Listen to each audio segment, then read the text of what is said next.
Bonjour à tous et bienvenue sur ma chaîne Astropassion. Aujourd'hui, je vous propose un petit tuto rapide pour la fabrication d'un pare-buée pour votre télescope. Fabriquer un pare-buée ne vous coûtera presque rien et protégera votre équipement de la buée, mais aussi des lumières parasites.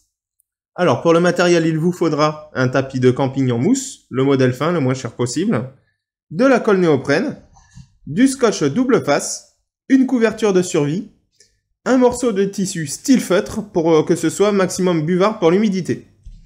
La longueur du pare-buée doit être comprise entre 1,5 fois et 2 fois le diamètre de votre tube du télescope. Pour ce qui est du diamètre, il suffit de rouler le tapis autour de votre tube optique et de couper à la bonne longueur. Laissez une paire de millimètres de marge.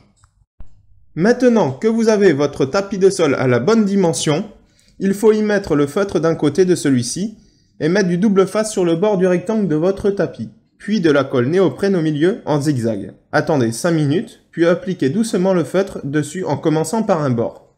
Puis, une fois fini cette étape, découpez le surplus de feutre qui dépasse pour lui donner la dimension de la mousse.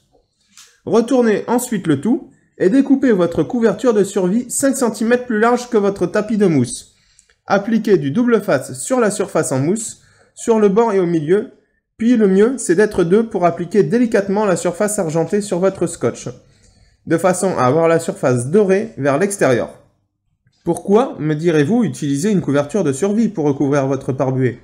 Eh bien, sachez que pour lutter contre l'humidité ou le froid, ou la condensation, la surface dorée doit être à l'extérieur. Ainsi, le rayonnement infrarouge intérieur est conservé et une partie de celui qui vient de l'environnement extérieur est absorbée et complète l'apport calorifique de votre tube. Il faut donc mettre le côté le moins émissif vers l'extérieur pour que le peu qu'il laisse passer ne puisse pas en ressortir, donc la chaleur. C'est donc le côté doré qui regarde le ciel, empêchant la froideur du ciel, en l'occurrence l'espace, qu'elle ne vide et ne pompe la chaleur du tube vers elle-même. Une fois toutes ces étapes accomplies, il vous restera à joindre les deux côtés de la mousse pour y faire un tube, soit en le collant avec de la superglue recouvert par un morceau de double face, soit avec du velcro. Et bien voilà, vous êtes prêt à affronter le froid et l'humidité, jusqu'à un certain niveau bien entendu, car quand le télescope lui-même dégouline, là c'est dangereux pour l'électronique et il vaut mieux que vous restiez couché à la maison.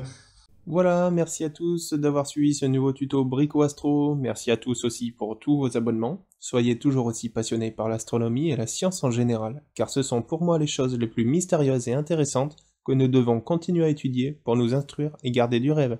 A bientôt sur ma chaîne, merci à tous.